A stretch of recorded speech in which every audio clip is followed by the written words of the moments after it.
estar aquí con nosotros el día de hoy. Hay 29 personas, 8:40 de la noche. Vamos a empezar. Le cedo la palabra al doctor Anduesa para presentar a la doctora Rachel Herrera, una estimada amiga de todos nosotros. Y pues adelante. Muchas gracias. Bueno, muy buenas noches. Nuevamente, muchas gracias por estar aquí presente con nosotros, a todos las personas que nos están acompañando. El día de hoy tengo el placer de anunciar y de presentar a la doctora Rachel Herrera Mendoza. Voy a leer una pequeña reseña de la doctora, aunque igual y no la necesita, todo el mundo conocemos todo el expertise que tiene la doctora. Sin embargo, voy a leer un poquito de esto, ¿no? Ella es médico especialista en comunicación audiológica y foniatría, egresada del Instituto Nacional de Rehabilitación, es miembro de AMCAOF y tiene una amplia experiencia en adaptación y entrenamiento en representaciones y distribuciones del Rello. Es especialista en productos audiológicos, entrenamiento y educación para la marca Widex. Ha sido profesora invitada del módulo de adaptaciones de auxiliares auditivos para residentes de la especialidad en las diversas sedes y actualmente pues también tiene consulta privada. El día de hoy nos va a hablar de otros usos de los auxiliares auditivos. Es el nombre del tema del día de hoy. Le cedo la palabra y muchísimas gracias nuevamente por estar presente con nosotros, doctora. Es un verdadero placer tenerla aquí. Muchas gracias, doctor. Voy a compartir la pantalla. Al final, por supuesto, habrá sesión de preguntas. Voy a tratar de ser lo más clínica dentro de lo técnico, porque, bueno, vamos a hablar de algunas características que en algún punto pueden volverse un poco áridas, pero es importante entenderlas y conocerlas para poder aplicar de la mejor manera este conocimiento para el beneficio de los pacientes. Entonces, comparto pantalla.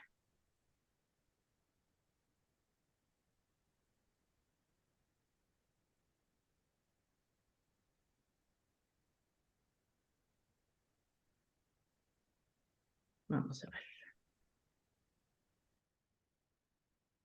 Muy bien. Pues bueno, como dice la charla, pues vamos a ver en este momento otros usos de los auxiliares auditivos. Aquí es importante comentar algunas cosas.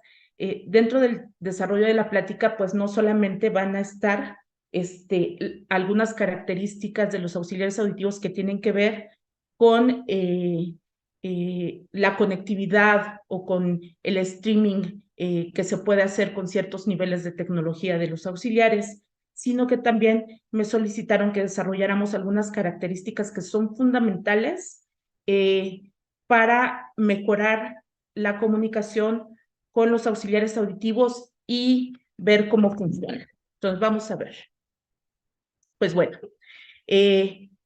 como les decía, pues actualmente la tecnología en los auxiliares auditivos pues nos va a permitir mejorar notablemente la comunicación.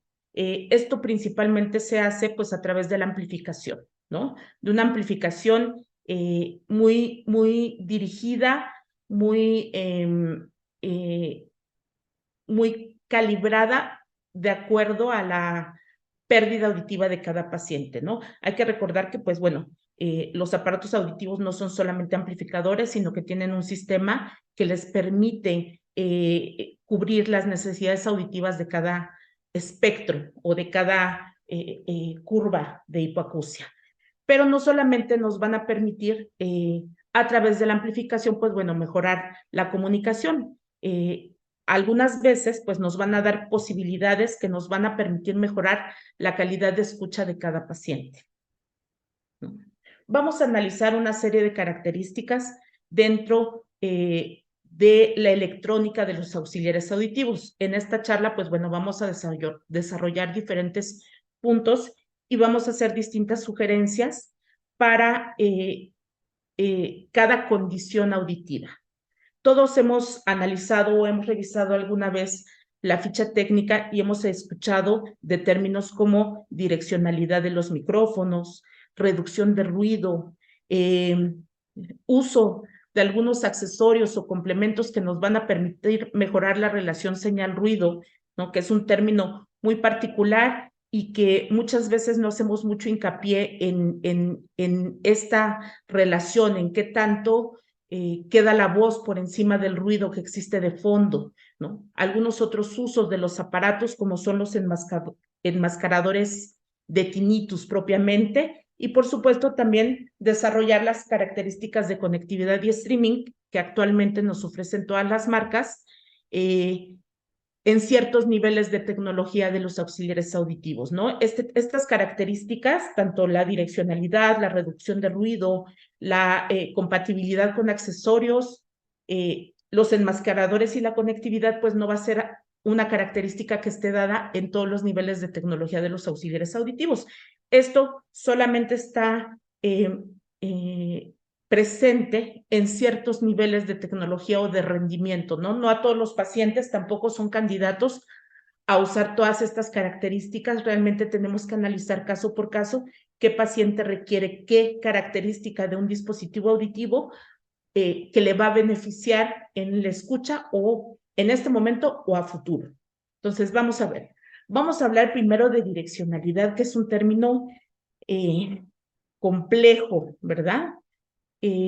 Aquí, cuando hablamos de direccionalidad, pues no solamente vamos a hablar de cómo se enfoca el auxiliar auditivo para dirigirse hacia la fuente de un hablante o hacia un hablante, ¿no? Cuando nosotros direccionamos un auxiliar auditivo, muchas veces esta direccionalidad de los dispositivos electrónicos puede verse opacada por el ruido que existe de fondo. Entonces, van a existir diferentes tipos de direccionalidad que nos van a favorecer que un paciente pueda escuchar mucho mejor en un ambiente sonoro determinado. Entonces, la direccionalidad puede mejorar notablemente la relación señal-ruido. Este término es muy importante, insisto, cuando hablamos de la relación señal-ruido, es esa relación que guarda el ruido de fondo en función a un hablante, ¿de acuerdo? Entonces debe de haber cierta relación, cierta diferencia entre el ruido de fondo y la voz para que la voz pueda percibirse y no sea opacada o el ruido no compita directamente con la voz y se pierda la información. Entonces, la direccionalidad puede mejorar notablemente la relación señal-ruido durante el habla, mientras esto ocurre en un ambiente con ruido de fondo. La direccionalidad no solamente nos va a servir para seleccionar la voz del hablante, sino para atenuar también el fondo que hay detrás de esa voz. La sobreamplificación de ruido de fondo es la queja más frecuente de los usuarios de auxiliares auditivos. Todos hemos tenido pacientes que llegan a la consulta y que nos dicen, dentro del consultorio, dentro de un espacio silente, escucho perfectamente bien, pero cuando salgo y estoy en un ambiente con ruido de fondo, llámese un restaurante, una reunión familiar o simplemente la calle, entonces la voz, el ruido más bien compite con la voz y acaba tapándola. Entonces el paciente deja de entender. Es la queja más frecuente por la que los pacientes llegan a consulta después de haber sido adaptados.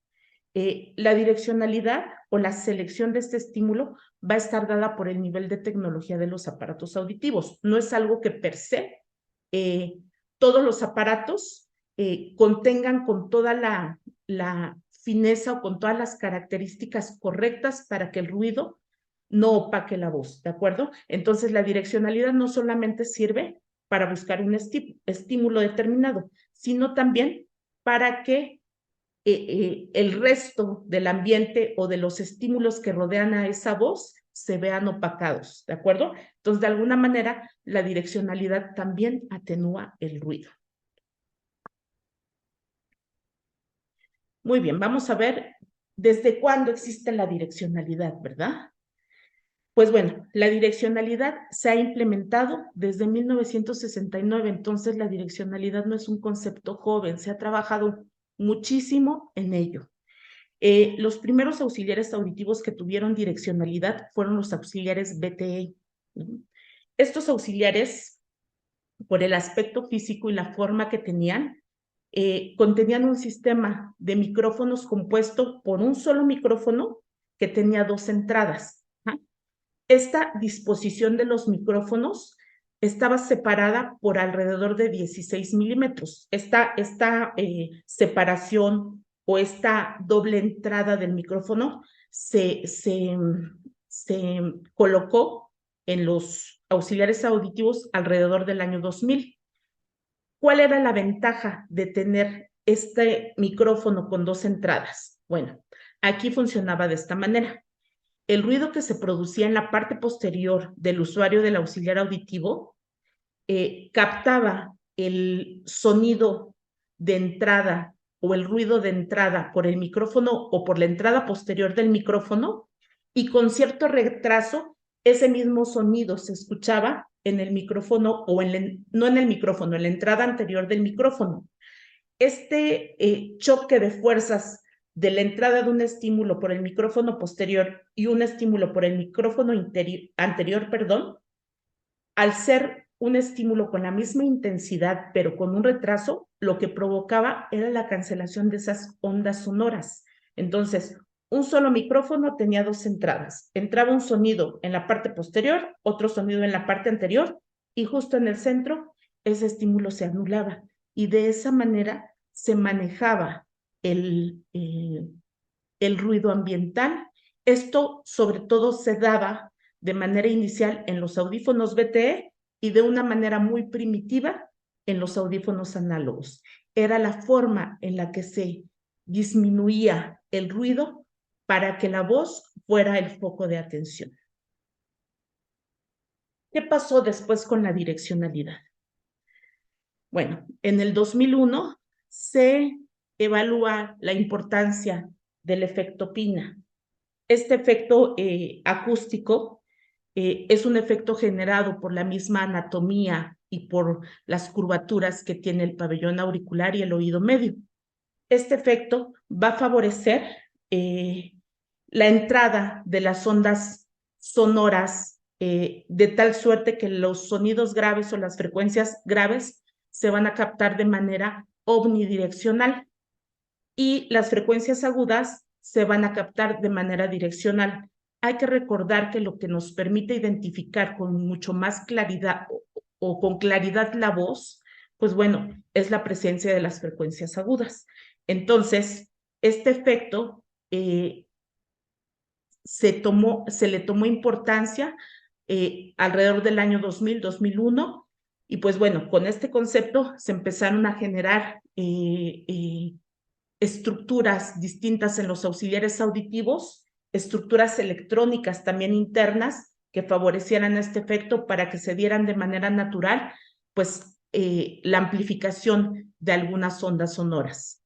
También se habla de la importancia de la sombra acústica, ¿no? Me imagino que conocen el concepto de la sombra acústica, que es el efecto acústico que genera el cráneo, en donde para fines del sonido el cráneo se vuelve un muro. Entonces, si llega un estímulo de un lado determinado, pues el otro oído, el oído contralateral, lo va a escuchar con un retraso de milisegundos y con una intensidad menor que el oído que está del lado donde se generó la fuente sonora. Entonces, estos conceptos se vuelven fundamentales al momento de diseñar físicamente el auxiliar auditivo y el comportamiento de los micrófonos para el funcionamiento correcto y natural de los auxiliares auditivos. Alrededor del año 2005 se sustituye el micrófono de dos entradas por dos micrófonos direccionales. Aquí ya se evalúa la importancia de tener no solamente un micrófono, sino de tener dos micrófonos. Estos dos micrófonos estructuralmente, pues bueno, se dan sobre todo en los auxiliares auditivos que son retroauriculares, llámese auxiliares BTE o auxiliares RIC o Wright. Habitualmente los auxiliares que son SIC, los más pequeñitos, no tienen la posibilidad de contener por el espacio físico del auxiliar auditivo dos micrófonos. Entonces, pues bueno, en el caso de los auxiliares auditivos, cuando el auxiliar es pequeño, pierde la posibilidad de tener estas características de direccionalidad y de enfoque de la voz.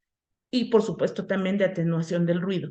Entonces, Aquí se sustituye el micrófono de 2 entradas por 2 micrófonos omnidireccionales. Estos micrófonos tenían un retraso en el procesamiento del ruido y respondían de manera diferente a las condiciones ambientales. Finalmente, en el año 2011, se desarrolla el concepto de direccionalidad adaptativa. Ahorita vamos a ver los diferentes tipos de direccionalidad. Veamos primero el procesamiento de señal omnidireccional, ¿no? Aquí, pues bueno, normalmente en los aparatos omnidireccionales, pues solamente contenemos un micrófono. Entonces, aquí va a funcionar, se usa un micrófono y los sonidos entran directamente al auxiliar auditivo de todas las direcciones y tienen el mismo tratamiento. O sea, aquí difícilmente se puede direccionar hacia la voz de la misma manera. Esto en algún punto puede resultar inconveniente, ya que las compresiones para el manejo del ruido pues no son suficientemente eficaces. No funciona como un aparato análogo en donde todos los sonidos se amplifican de la misma manera, pero son poco selectivos y la compresión no está tan regulada. Recuerden que la compresión es un término que se va a manejar dentro de el rango dinámico de la escucha y donde a cada grupo de sonidos se le va a dar una amplificación determinada para que no se pierdan dentro de ese rango dinámico. Aquí tenemos el inconveniente de que, pues bueno, al no ser tan selectivo con la intensidad de los sonidos, pues la localización de la fuente sonora va a ser más complicado, sobre todo cuando es frontal, y el manejo y la compresión de ruido pues no se va a dar de manera tan eficiente porque no somos tan selectivos con la compresión y con la amplificación de cada uno de los grupos de sonidos. ¿Qué va a pasar con la direccionalidad adaptativa, ¿no? Cuando surge la direccionalidad adaptativa, les decía yo en el año 2011, pues cada vez se va perfeccionando más, ¿no? ¿Cuál es la ventaja de la direccionalidad adaptativa? Aquí, pues la amplificación, el manejo de la direccionalidad se va a dar de forma automática, ¿no? Aquí vamos a tener ya el uso de los 2 micrófonos, como les explicaba hace un rato. Los dispositivos más pequeños no tendrán 2 micrófonos, solamente tendrán uno, pero en el caso de los aparatos que cuentan con 2 micrófonos, pues bueno, van a funcionar de manera independiente. Ajá. Aquí va a haber una diferencia de tiempo en la respuesta de los micrófonos para tratar de reducir las señales que nos llegan del frente con la mayor eficiencia posible. ¿Por qué del frente? Pues bueno, porque habitualmente la comunicación se da de frente, pero eso no quiere decir que el resto de las señales se va a perder o que si escuchamos una voz que viene en una dirección contraria, necesariamente se pierda. Aquí es donde le decimos a los pacientes, ¿no? O se les explica que de alguna manera pues tiende a buscar el auxiliar auditivo la voz. ¿Por qué? Porque la voz pues bueno está compuesta de frecuencias de un ancho de banda diferente y de una intensidad diferente al resto del grupo de sonidos. Entonces aquí el mismo auxiliar auditivo va a buscar a través de esta direccionalidad la fuente sonora, que es más importante, que en este caso es la voz, pero además le va a dar una prioridad frontal, porque en teoría, pues bueno, la comunicación normalmente tiende a ser de frente. Entonces, así es como se prioriza la comunicación, ¿no?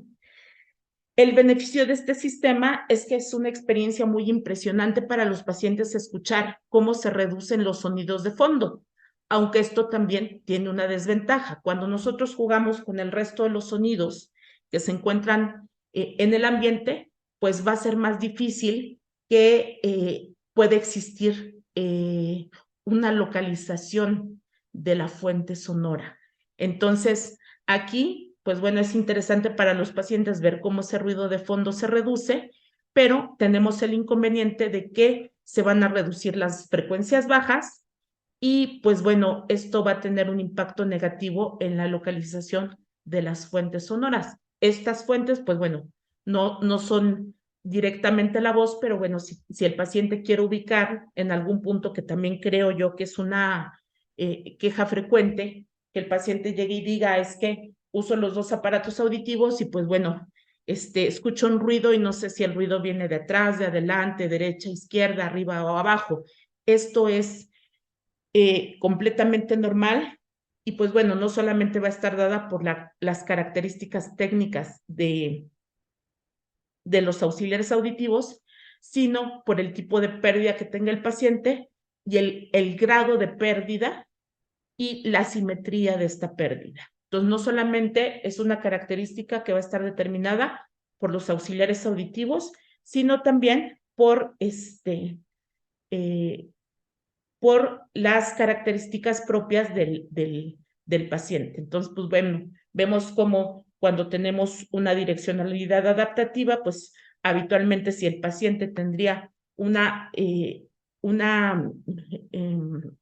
exacerbación en la percepción de estos sonidos ambientales, pues bueno, cuando existe direccionalidad, estos sonidos tienden a aumentarse y tienden a disminuirse, perdón, y si en este ambiente tuviéramos un hablante, pues sería mucho más fácil escuchar a este hablante.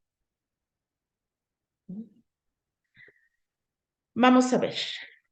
Como les explicaba hace rato, pues bueno, muchos auxiliares auditivos ahora lo que buscan, pues, es tener una percepción más normal, una direccionalidad más normal al oído humano.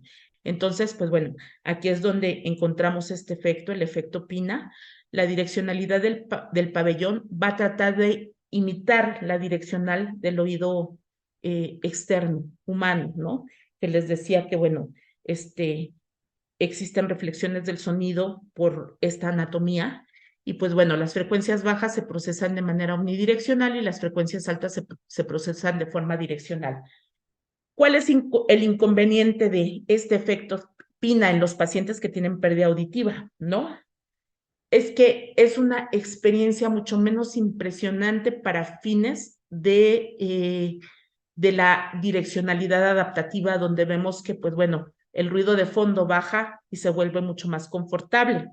La ventaja es que se conserva en este tipo de direccionalidad la localización de izquierda a derecha, adelante y atrás, y la calidad del sonido es mejor que en la mayoría de los otros sistemas direccionales. La desventaja, pues como les decía, es que no reduce el ruido de fondo, que muchas veces es la molestia de los pacientes. Aquí es muy interesante porque hace algunos años algunos modelos y algunas marcas de auxiliares trataron de terminar con esta característica de direccionar los auxiliares auditivos, ¿no? Hablaban mucho de que, pues bueno, cuando un auxiliar auditivo se direccionaba, pues el paciente entraba a un túnel de sonido en donde el resto de la información sonora se perdía porque se enfocaba solamente en una voz, pero cuando había otros estímulos que eran importantes, pongamos de ejemplo un restaurante donde están hablando varias personas al mismo tiempo, si yo tengo una charla de frente, pues mi prioridad o la prioridad del aparato en ese momento va a ser la charla de frente, pero si alguien más hablaba hacia un costado o el otro, pues era difícil que el paciente o el usuario de auxiliar auditivo pues lograra escuchar con claridad porque pues el aparato automáticamente se estaba direccionando, ¿no? Ahora pues bueno, con ese concepto trató de alguna manera de ofrecerse a los pacientes. La realidad es que los aparatos cada vez pues manejan una mayor cantidad de señales y son mucho más selectivos con la información. Entonces, pues bueno, el tratar de romper con estos paradigmas de la direccionalidad, pues bueno, gracias a que la tecnología ha avanzado, pues ha ido modificando estos conceptos y pues bueno, cada vez tenemos cada vez tenemos auxiliares auditivos que son mucho más eficientes con la direccionalidad de la voz y el manejo de ruido. Entonces, recordemos, direccionalidad no es solamente enfoque de voz, sino también juega un papel importante en la reducción del ruido, ¿de acuerdo? Entonces ya el mecanismo de direccionalidad por sí mismo ayuda a reducir el ruido de los auxiliares, en la percepción de los auxiliares auditivos. Vamos a ver. Ahí creo que me estoy subiendo. Ajá. Ahora hablemos de algo que se llama direccionalidad asimétrica, ¿no? Este es otro concepto que se introdujo para compensar el hecho que los sistemas de dirección reducen las frecuencias bajas y para garantizar la audibilidad de todos los sonidos. Hay que recordar que cuando se reducen las frecuencias bajas, pues también se disminuye la sonoridad total de los auxiliares auditivos. Ajá. Entonces, en este sistema, pues el audífono en un oído va a modificarse, no se va a comportar de igual manera en un oído que en el otro. Ajá. Aquí nos explica que en este sistema el audífono en un oído será unidireccional y en el otro oído será direccional. Existen softwares que nos van a permitir modificar la direccionalidad de un aparato y de otro. Existen otros softwares que no. Esto depende mucho de el nivel de tecnología que tenga el aparato y el software que estemos utilizando. Aquí, pues bueno, esa es una sugerencia, aunque también nos menciona que cuando utilizamos direccionalidades diferentes en un oído y en otro, esto sucede mucho cuando utilizamos aparatos distintos en un oído y en otro, ¿no? Que el funcionamiento interno de los equipos pues, va a ser diferente.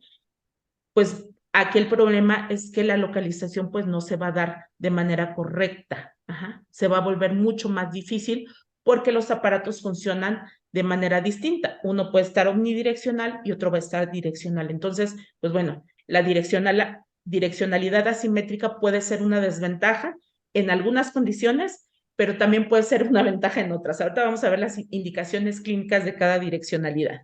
Pero bueno, aquí hay que ver mucho con qué modelo de aparato estamos trabajando y con qué software, porque no todos los softwares nos van a permitir utilizar estas estrategias en donde modificamos un aparato y otro, o en donde podemos hacer adaptaciones o modificaciones con los micrófonos para que el paciente sienta mayor confort.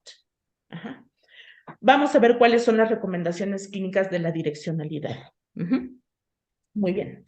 Entonces, para la pérdida auditiva simétrica con una buena discriminación, es esencial seleccionar el procesamiento que mantenga las señales de localización lo mejor posible. Ajá. Por lo tanto, en las pérdidas simétricas debemos de usar o se recomienda usar direccionalidad efecto Pina. Aquí es muy importante revisar la ficha técnica de cada aparato porque no todos los aparatos tienen efecto Pina. Habitualmente los aparatos que tienen efecto Pina son los aparatos que tienen mayor tecnología.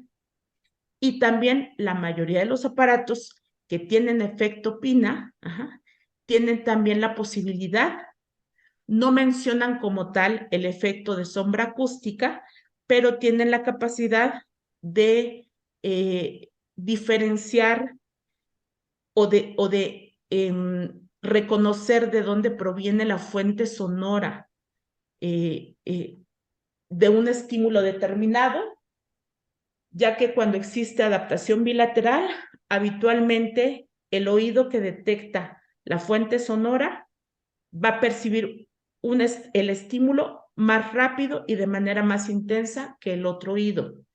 Y los auxiliares auditivos, cuando detectan que un sonido viene de cierto, de un lado determinado, lo que va a suceder con los auxiliares es que ese auxiliar va a aumentar su intensidad. Si el estímulo proviene del lado derecho, aumentará la intensidad y automáticamente se comunicará con el oído del lado izquierdo y el aparato del lado izquierdo bajará la intensidad para percibir menos ese estímulo determinado y entonces con esa diferencia en tiempo y en intensidad va a identificar que el sonido proviene del lado derecho. Básicamente funcionaría como funciona el oído normal. Aunque la recomendación aquí es solamente para pérdidas simétricas. ¿Por qué? Porque si tenemos un paciente con una pérdida asimétrica, pues lógicamente por esta diferencia en la percepción, pues será muy difícil que se integre la información para saber de dónde viene un estímulo determinado. Entonces, pérdida simétrica, hay que tratar de buscar aparatos que tengan este tipo de efectos para ayudar en la localización. ¿Qué sucede con una pérdida de audición simétrica con mala discriminación? Aquí la recomendación es que se puede usar una direccionalidad más agresiva como direccionalidad adaptativa multibanda, direccionalidad en todas las bandas para que haya una mejor ubicación de la fuente sonora. Pérdida auditiva unilateral, que aquí es muy complicado con las pérdidas auditivas unilaterales, ¿no?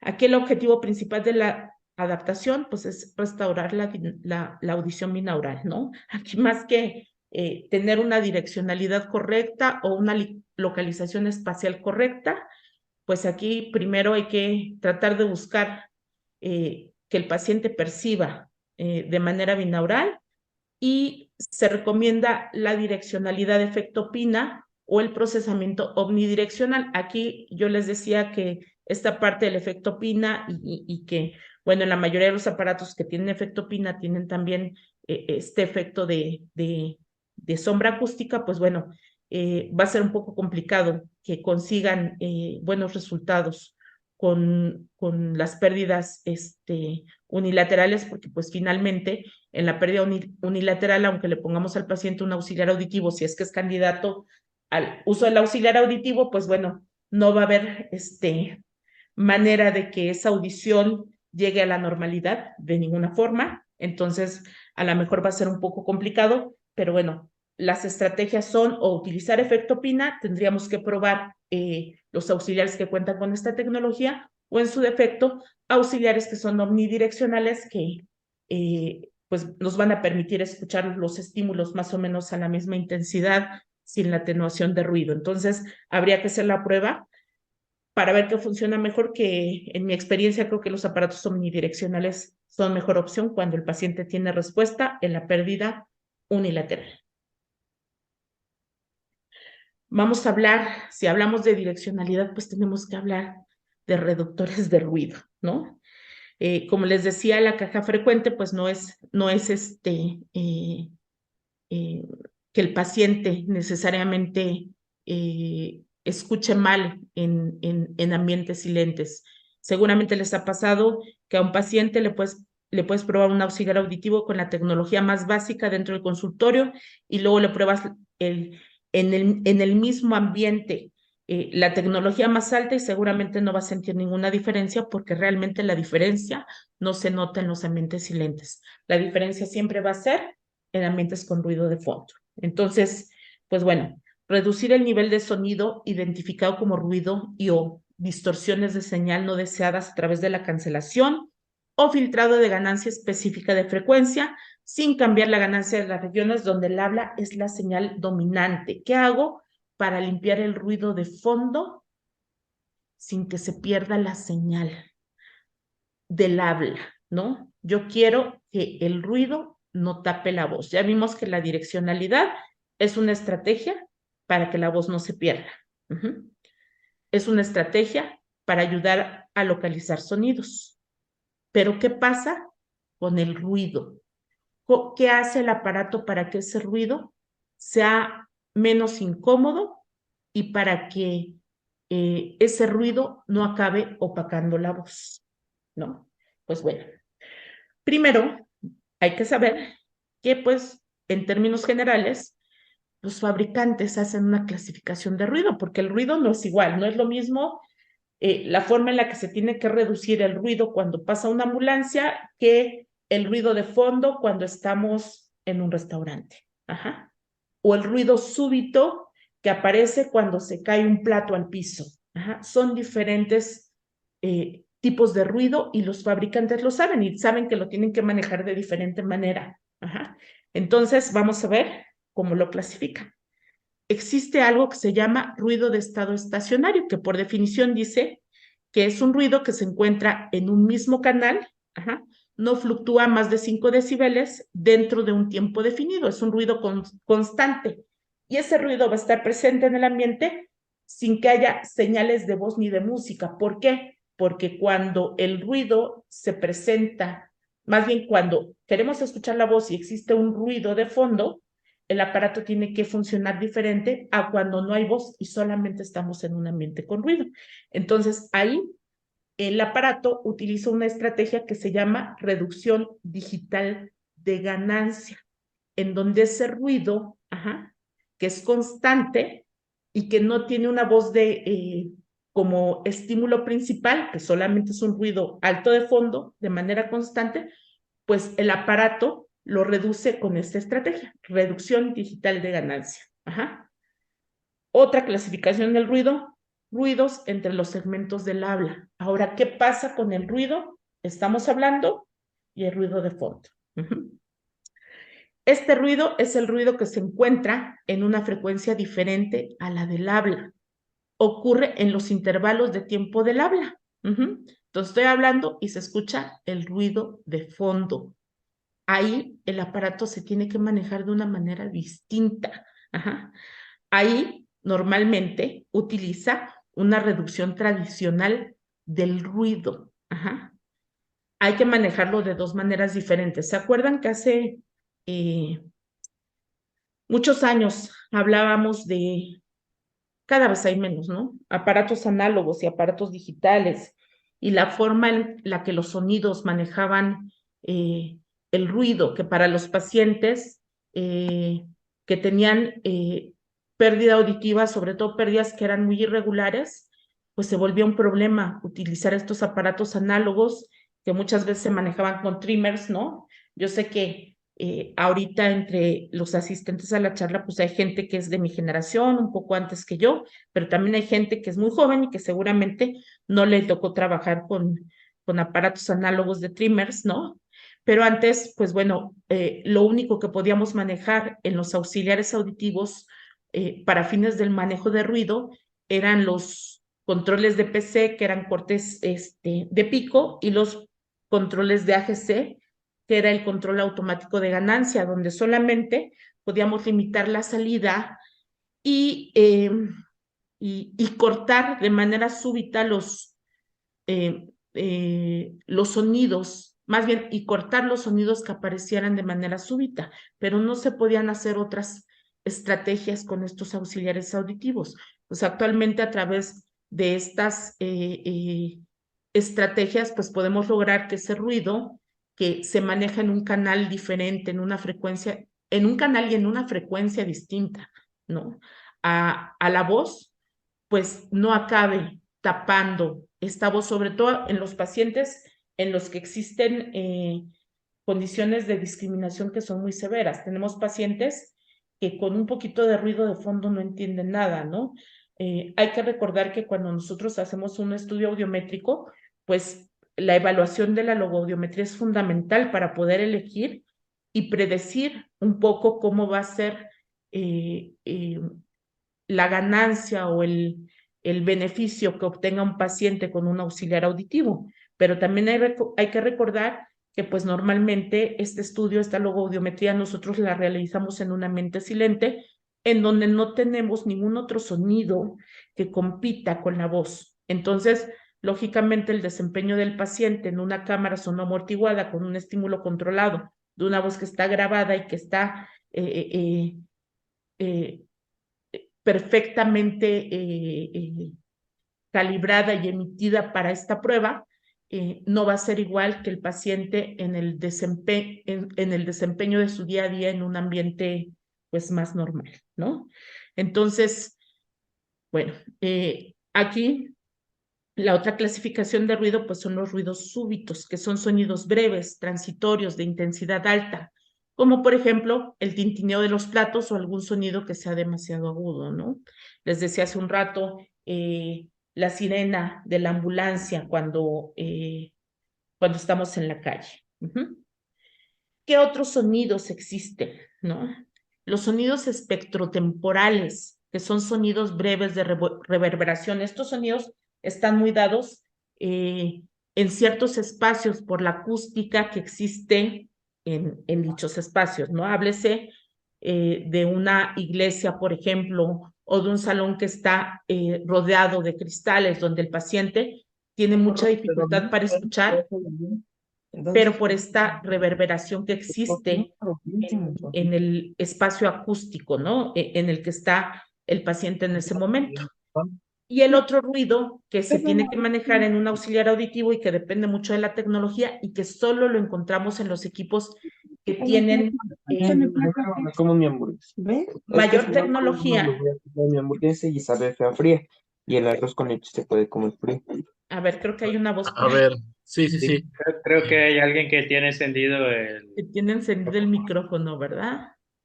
Y por favor, si lo Muy bien. podemos revisar y ponernos en silencio, por favor, para que la doctora Rachel pueda continuar. Creo que ya quedó, doctora. ¿Ya? Gracias. Gracias. Y pues bueno, les decía que solamente esta característica o este control de ruido solo lo encontramos en los auxiliares auditivos que tienen más tecnología, que es el ruido, el control del ruido de viento, o más bien la clasificación de ruido de viento. Estos sonidos pues están asociados a la turbulencia del viento, antes estaban asociados a el choque del viento directamente en los micrófonos, ahora pues cada vez se rediseñan mejor estos auxiliares auditivos y pues bueno, encontramos que de manera natural ya por el diseño físico del aparato, pues bueno, ya no están tan expuestos los micrófonos, pero actualmente solo los aparatos que tienen más tecnología tienen control de ruido de viento. Ajá. Entonces, todos estos sonidos son con los que se tiene que trabajar en el auxiliar auditivo, que ya la misma electrónica del aparato va a permitir que algunos de estos sonidos per se tengan estrategias, más bien tengan la característica en donde se implementen este tipo de estrategias para que estos sonidos no sean excesivos y no acaben compitiendo con la voz. A ver, no sé. Ahí está, ¿no? Y pues bueno, es un poco variada mi charla porque, bueno, hay muchas cosas que te tienen que dar, pero, pues bueno, dentro de estas estrategias o de estos otros usos para mejorar la comunicación con los auxiliares auditivos, pues también está el uso de accesorios o de otros dispositivos electrónicos que van a permitir que exista una mejor comunicación.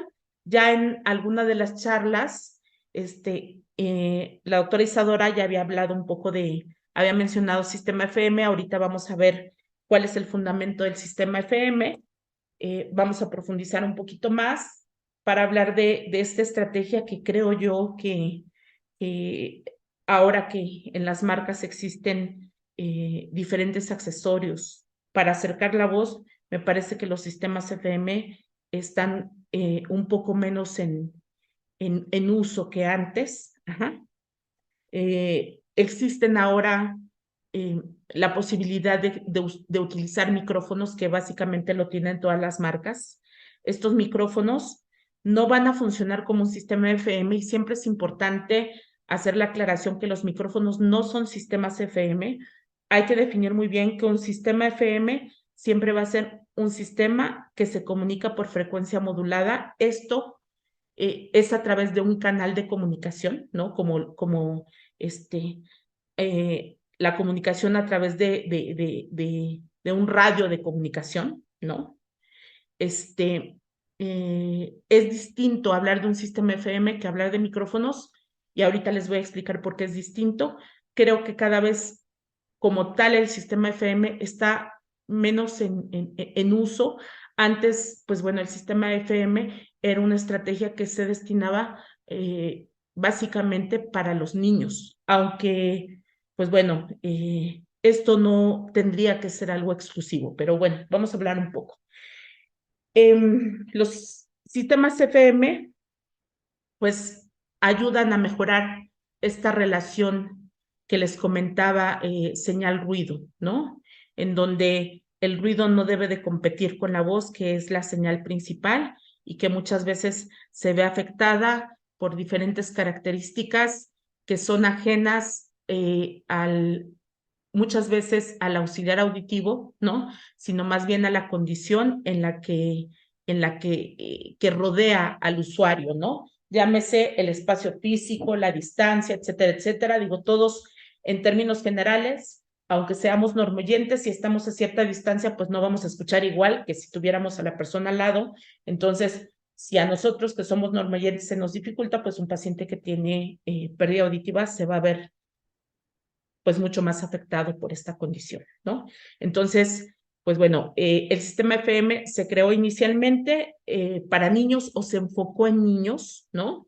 Y pues bueno, lo que se buscaba era tratar de evitar este efecto negativo de la relación señal-ruido para mejorar la comunicación en pacientes principalmente portadores de auxiliares auditivos, aunque sabemos que el sistema FM pues puede tener otros usos también. ¿Por qué se pensó en niños? Bueno, se analizó que dentro de un salón de clases pues existían diferentes limitantes que iban a que no iban a favorecer el desarrollo y el aprendizaje de un niño dentro del salón de clases, ¿no? ¿Cómo qué características? Pues bueno, el ruido ambiental, ¿no? Si estamos en un salón de clases, pues sabemos que va a haber otros niños que están hablando, si estamos en una escuela que tiene ventanas y que está expuesto al ruido de la calle, pues bueno, ese ruido también nos va a estorbar para escuchar, ¿no? La distancia que existe entre el paciente o el portador de auxiliares auditivos y el profesor, ¿no? Aunque siempre buscamos que los niños que tienen algún grado de hipoacusia, pues bueno, tengan un lugar preferencial, pues muchas veces si los salones son muy largos, pues el lugar preferencial no va a ser a 1 metro del maestro. Podrá estar en la primera fila, pero a veces podrá estar más alejado del maestro, ¿no? Y por supuesto, también el efecto de reverberación, que el efecto de reverberación, pues está dado principalmente por el espacio físico en el que está el niño. Vamos a ver. ¿Cuáles son las características que se encontró en un salón de clases? Esta información, pues bueno, se hizo en escuelas de Europa, no, por supuesto no está, en México no tenemos nada, ¿no? Si difícilmente tenemos niños que tengan sistemas FM, pues mucho menos vamos a tener un análisis tan profundo de la generalidad del ambiente del salón de clases. Pero bueno, se encontró que en un salón de clases el ruido promedio de fondo va alrededor de 41 a 51 decibeles. Ese es el ruido de fondo. Ajá. Y que la relación señal-ruido va a ser de más 1 a 3 decibeles. Esto es que la voz va a estar de 1 a 3 decibeles por arriba de este ruido de fondo. Entonces estamos hablando que puede oscilar entre los 42 y los 52 decibeles la intensidad de la voz del profesor cuando tenemos un ruido de fondo de 41 a 51 decibeles. Va a haber una diferencia muy, muy pequeña. La recomendación de los estándares internacionales es que el ruido de fondo que existe en un salón de clases sea de 30 a 35 decibeles. Pues bueno, como les decía, esto está hecho en Europa, donde muchas de las escuelas, pues bueno, ni siquiera están dentro de la ciudad, sino que están dentro de espacios abiertos, ¿no? De zonas más boscosas, más silentes, ¿no? Muchas de estas escuelas, imagínense el nivel de ruido que debe tener una escuela en México, ¿no? Es una cosa impresionante, ¿no? Y pues bueno, la relación señal-ruido se recomienda que sea de más 15 decibeles. Esto es que si el ruido de fondo está en 50 decibeles, la voz del maestro tendrá que estar en 65 decibeles. Y esto pues muchas veces no es posible porque aunque tengamos un maestro que habla con una intensidad correcta, pues el ruido no está a 15 decibeles por debajo de la intensidad de su voz, ¿no?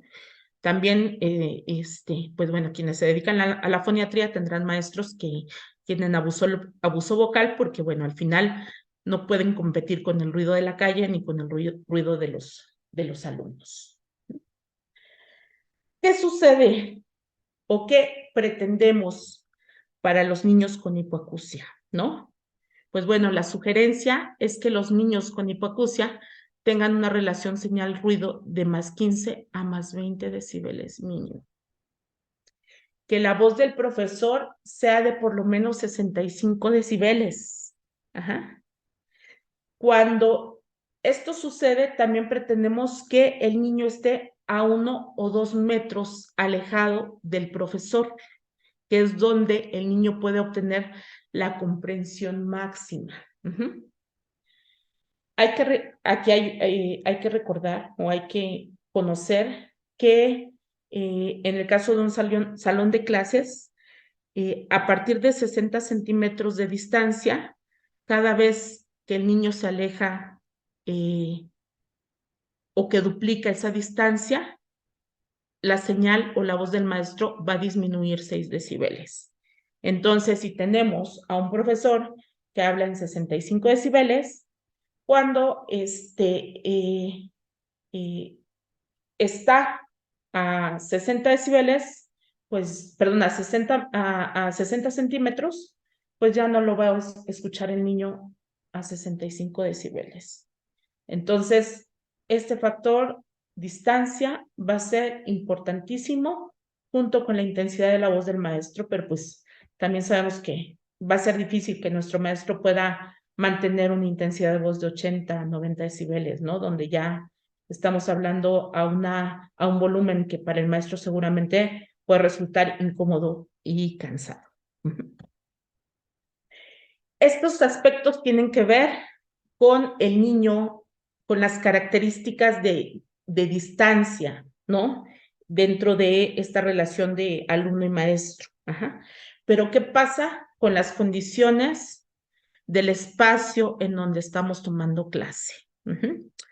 Es muy común que vayamos a un salón de clases y que en el salón de clases pues encontremos que el salón o tiene muchas ventanas o para que entre la luz y para que se ventile, o son espacios que tienen azulejos, ¿no? Que están recubiertos de azulejos porque es más fácil darle un mantenimiento, o que son salones que son demasiado altos, o que son salones muy grandes y la cantidad de niños es pequeña en relación a la dimensión del salón, o que son salones que están muy vacíos, entonces si están muy vacíos, pues rebotan los sonidos en los muros del salón, ¿no?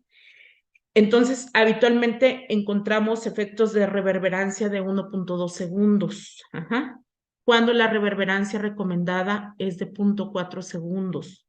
Como les decía, esto se va a ver favorecido por los materiales de los muros y las ventanas de los salones. Entonces, un niño que tiene pérdida auditiva en el salón de clases, pues lógicamente tiene todo en su contra, ¿sale? Entonces, el sistema FM se pensó para solucionar y para favorecer la escucha dentro de estos ambientes. ¿Cuál va a ser la ventaja de tener un sistema FM? Pues bueno, un sistema FM le va a dar prioridad a la voz.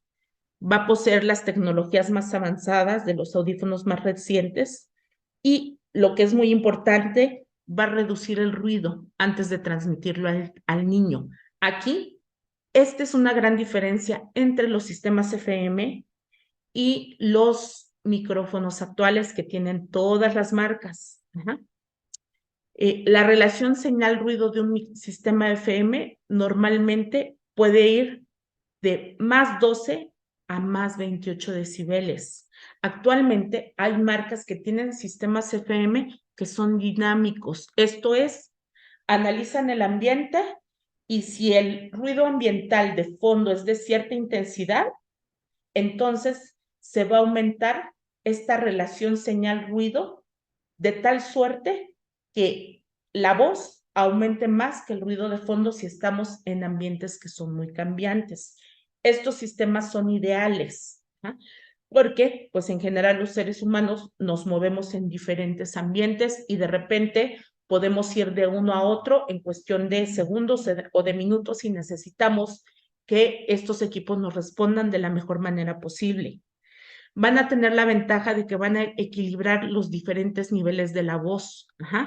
Esto es, ¿no? Tenemos gente que de repente habla más fuerte, habla más bajito, o le falta aire durante una charla, empieza hablando fuerte y va bajando la intensidad. Entonces, va a mantener en equilibrio todos estos sonidos para beneficiar al paciente. ¿Qué nos va a solucionar un sistema FM? ¿No? Pues existe mejor comprensión ante el ruido que los audífonos direccionales. Esto se traduce pues en mejor inteligibilidad. Va a preservar la intensidad de la voz a pesar de la distancia física. Entonces, la distancia física ya no va a ser un problema. Va a disminuir los efectos de reverberación que vamos a presentar en ciertos espacios determinados. ¿Por qué? Porque la voz va a llegar directamente al oído. Hay que recordar que un sistema FM se va a manejar con un transmisor y con un receptor. El receptor lo tiene el paciente y el transmisor lo va a tener el hablante.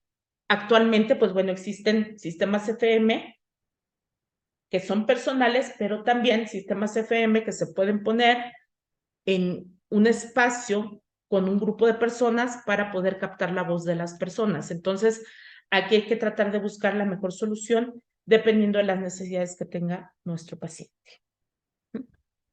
¿Cuáles son las ventajas en niños y adultos? Pues bueno, en niños va a mejorar la atención en clase, va a favorecer el aprendizaje en la escuela, existe mayor beneficio si se usa en la terapia del lenguaje, va a mejorar la comunicación en casa. No solo pensemos, en el caso de los niños, en la comunicación en la escuela y en la terapia. También lo debemos utilizar en casa. Si lo tenemos, hay que aprovecharlo. Ajá. En el caso de los adultos, va a mejorar el desempeño social y laboral. En mi experiencia, yo sé que pues habitualmente el sistema FM, como les decía, se había enfocado en niños. La verdad es que yo tengo más experiencia poniéndolo en adultos y a mis adultos les iba muy bien con el sistema FM, ¿no? En el caso de los pacientes que tienen pérdidas profundas o pérdidas severas, que tienen muy mala discriminación, el sistema FM es una belleza porque de verdad que los hace escuchar de una manera muy eficiente, ¿no? Y su desempeño social y laboral mejora muchísimo. Entonces, el sistema FM debería de ser para cualquier paciente que tenga problemas importantes en la comunicación. Desafortunadamente, como les decía, un sistema FM como tal, pues está creo yo que en desuso, ajá, por lo poco accesible que es en su costo. Entonces, desafortunadamente, pues no es un sistema para cualquier paciente, ¿no? No cualquiera puede pagar un sistema FM y esto pues va a favorecer que el paciente adquiera o sea adaptado con algún otro accesorio. Para los pacientes que no tienen problemas severos de comunicación, pues a lo mejor un micrófono les va a sentar bastante bien, pero los micrófonos nunca van a ser sistemas FM. Los sistemas FM cada vez se han perfeccionado más. Anteriormente teníamos muchos problemas con la señal de los sistemas porque porque la señal de frecuencia modulada es una señal poco estable que se puede ver a veces afectada por distancias o por muros. Cuando hay muros intermedios, la señal de la frecuencia modulada se va a perder.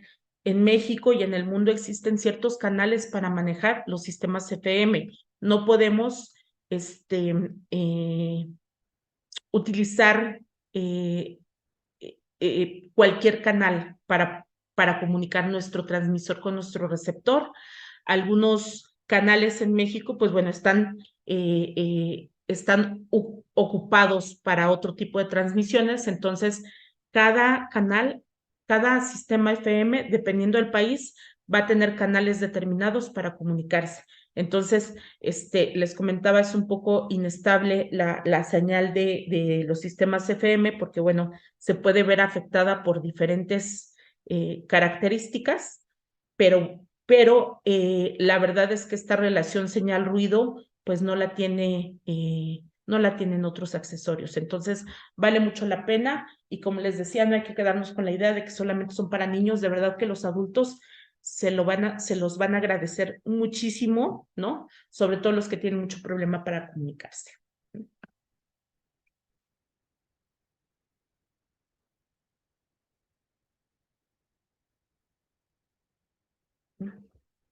Otra de las características de los auxiliares auditivos o otro de los usos de los auxiliares auditivos, pues son los enmascaradores de tinnitus, ¿verdad?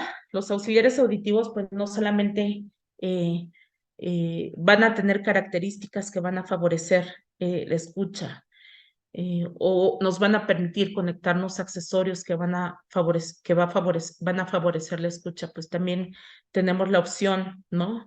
De utilizarlos como enmascaradores de tinnitus, que el tinnitus es un problema terrible en los pacientes, ¿no? Es un problema que puede ser muy limitante, ¿no? Y tenemos pacientes que pueden tener tinnitus con pérdida auditiva y pacientes que no lo van a tener, que no van a tener pérdida auditiva y que solamente van a tener tinnitus. Ahí se vuelve muy complicado porque en el mercado existen muy pocos aparatos que solamente sean enmascaradores. La gran mayoría van a ser auxiliares auditivos que van a amplificar y como segunda opción van a tener un enmascarador, pero difícilmente las marcas comercializan enmascaradores solamente de tinnitus, eh, eh, aunque sí existen en el mundo. Ajá. Entonces, ¿quiénes van en términos generales, cómo es la población, ¿no? ¿Qué dicen las estadísticas de los pacientes que tienen tinnitus, ¿no? Pues bueno, se ha visto que el 15% de la población sufre de tinnitus en algún momento de su vida. Ajá. Del 70 al 90% de estas personas va a padecer algún grado de pérdida auditiva, pero solamente del 10 al 20% va a buscar ayuda profesional. Entonces, como vemos, pues no todos los pacientes que tienen tinnitus tienen pérdida auditiva, ¿no? Vamos a ver. Como sabemos, entre las estrategias de uso más extendido para el manejo del tinnitus se va a encontrar la terapia de reentrenamiento de tinnitus, ¿no? Que es una opción para los pacientes que tienen tinnitus, pero que no es una opción que no es la única opción para el manejo del paciente con tinnitus, ¿no? Sabemos que cuando tenemos un paciente que tiene pérdida auditiva, pues muchas veces estos pacientes se van a ver beneficiados con el enmascaramiento del tinnitus a través de la amplificación con audífonos, ¿no? Aquí nos habla que, pues bueno, el 60% de las personas que sufren de tinnitus van a experimentar un alivio evidente a través de la amplificación con auxiliares auditivos. Esto es un dato muy interesante, ¿no? Porque la verdad es que utilizar un enmascarador como única medida de manejo para un paciente con tinnitus, pues normalmente hablo del paciente que no se ve beneficiado de la amplificación, pues obviamente no va a ser suficiente. Hay que recordar que un enmascarador de tinnitus, pues básicamente lo que busca es desensibilizar al paciente de la percepción de su tinnitus, pero realmente este paciente tiene que ser manejado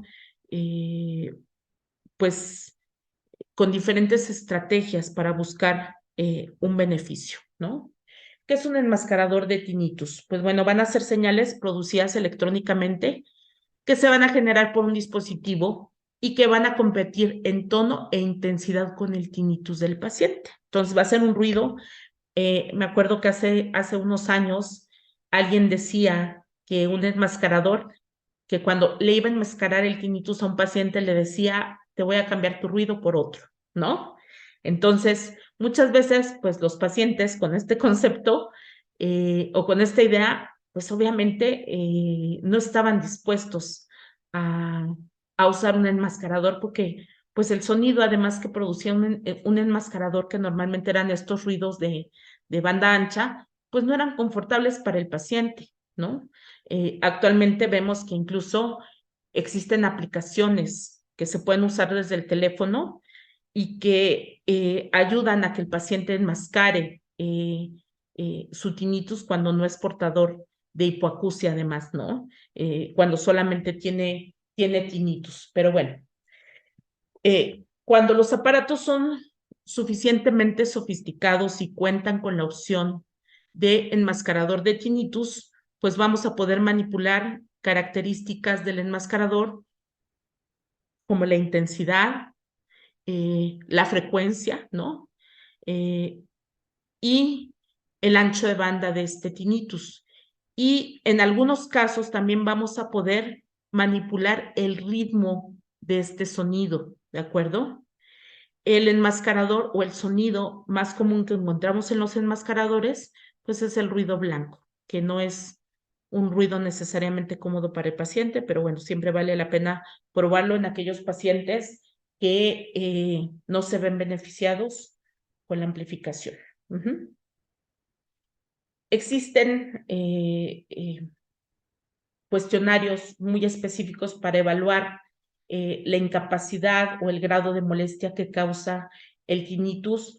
Existen protocolos sobre ello y hay que determinar muy bien qué paciente realmente es candidato a utilizar un enmascarador. Desconozco la experiencia del resto de las personas que están ahorita como asistentes en esta charla, pero la verdad es que yo no he tenido buena experiencia con los enmascaradores de tinnitus, ¿no? Creo que cada paciente es distinto, pero la mayoría de las personas les es bastante incómodo. Tengo pacientes que incluso con el enmascarador tienden a escuchar el tinnitus más fuerte, ¿no? Y se vuelve menos cómodo. Creo que hace falta estudiar mucho y trabajar sobre ello. Para muchos, como les decía, el ruido de banda ancha no es necesariamente cómodo. Yo utilizo una marca de auxiliares auditivos en mis pacientes que no manejan el ruido de banda ancha, que manejan otro tipo de sonidos. Ellos lo denominan sonidos fractales, ¿no? Que son sonidos que se vuelven relajantes y que son mucho más cómodos. También he utilizado esa estrategia y tampoco he tenido todo el éxito. Creo que hace falta trabajar mucho en los enmascaradores, hace falta enfocarse mucho en el paciente con tinnitus y estudiarlo muy bien para lograr que obtenga algún beneficio de estos enmascaradores. Como les decía, muchas veces estos enmascaradores pues no son suficientes, ¿no? Entonces, se ha visto que existe la terapia dentro de la terapia de reentrenamiento de tinnitus, pues bueno, esta terapia no solamente va a comprender la estimulación sonora a través del dispositivo auditivo, sino también debería de acompañarse pues con una terapia cognitivo-conductual, asesoramiento educativo e informativo para el paciente, ¿no?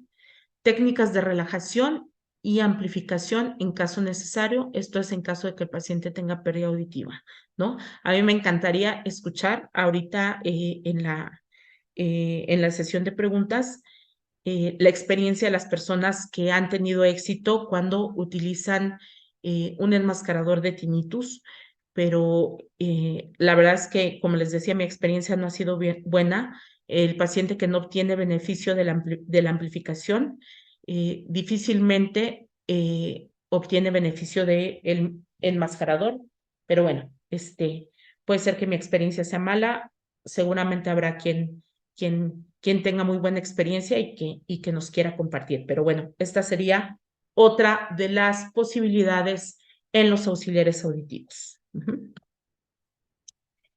Y bueno, ¿qué sucede cuando ya adaptamos al paciente? Ya no hablamos de la parte del sistema FM, ya no hablamos de la parte de las ventajas tecnológicas, direccionalidad, reducción, etcétera, etcétera, de ruido. ¿Qué pasa cuando tenemos al paciente, ¿no? Y el paciente no obtiene todos los beneficios con los auxiliares auditivos o los auxiliares auditivos no le otorgan todas las expectativas que tenía, ¿no? ¿Qué pasa cuando el paciente regresa y dice, ya tengo mis auxiliares auditivos, escucho más o menos bien con ellos, pero sigo sin entender la televisión, ¿no? No puedo hablar por teléfono, no puedo escuchar música, ¿no? ¿Qué le ofrecemos, no? Normalmente aunque todas las marcas manejan accesorios para, para otorgar más beneficios con los sistemas de comunicación o con dispositivos electrónicos en los pacientes, de entrada, nosotros sabemos que los pacientes, sobre todo los pacientes mayores, pues muchas veces no son tan amigables con el uso de la tecnología, ¿no? Es muy fácil para un paciente de edad media, ¿no? Aceptar la opción de usar un dispositivo que le permita mejorar la comunicación a ciertos niveles, ¿no? Pero pues sabemos que en los pacientes mayores eso no pasa, porque el paciente le da miedo incluso usar celular. Hay muchos pacientes que no lo usan porque les preocupa, ¿no? Usarlo porque solamente saben marcar un número telefónico. ¿Cuántos pacientes no tenemos que usan un celular y que no tienen el volumen del timbre alto y que por eso nunca lo responden y no saben cómo subir el volumen? Aquí, cada vez las marcas buscan que los dispositivos sean lo más amigables posibles, pero seguimos teniendo pacientes que están negados a utilizar este tipo de accesorios, ¿no? A mí me ha pasado que ahora, por ejemplo, con este nuevo auge de los aparatos recargables, ¿no? Esta nueva tendencia a ser mucho más ecológico y a no utilizar pilas, pues en los pacientes mayores a veces no saben ni colocar el auxiliar auditivo en el cargador, ¿no? Les cuesta trabajo. Entonces, ahí nos enfrentamos a esta dificultad con los pacientes mayores y muchos de ellos pues no son abiertos a utilizar alguna otra opción para mejorar su comunicación, pero sabemos que muchos de ellos lo necesitan, ¿no? La mayoría de los pacientes, sobre todo los pacientes mayores, pues muchas veces dentro de sus prioridades está poder ver televisión y muchas veces no logramos que con auxiliares auditivos logren logren escucharla. Yo normalmente me espero hasta terminar el proceso de adaptación, hasta que el paciente está en la amplificación correcta y que ha mejorado su comunicación notablemente. Si veo que este paciente tiene limitaciones para ver televisión, pues bueno, ofrecemos algunos accesorios. Hay que entender de entrada que si tenemos un estudio con un pronóstico muy malo, pues seguramente habrá que considerar todos estos accesorios y son una prioridad para el paciente desde el inicio. Pero cada caso va siendo diferente y hay pacientes que incluso cuando termina el proceso de adaptación, pues ni siquiera requieren de estos accesorios porque alcanzan a escuchar muy bien la televisión o mejoran mucho la comunicación vía telefónica, que es otra de sus prioridades. Entonces, vamos a ver. Pues bueno, sabemos que existe así una gama enorme, ¿no? De equipos que nos van a permitir tener conectividad con los auxiliares auditivos y que pueden ser una prioridad para los pacientes, ¿no? Muchas veces, como les decía, hay que evaluar diferentes aspectos, ¿no? A mí me ha pasado que tengo un paciente que no escucha la televisión.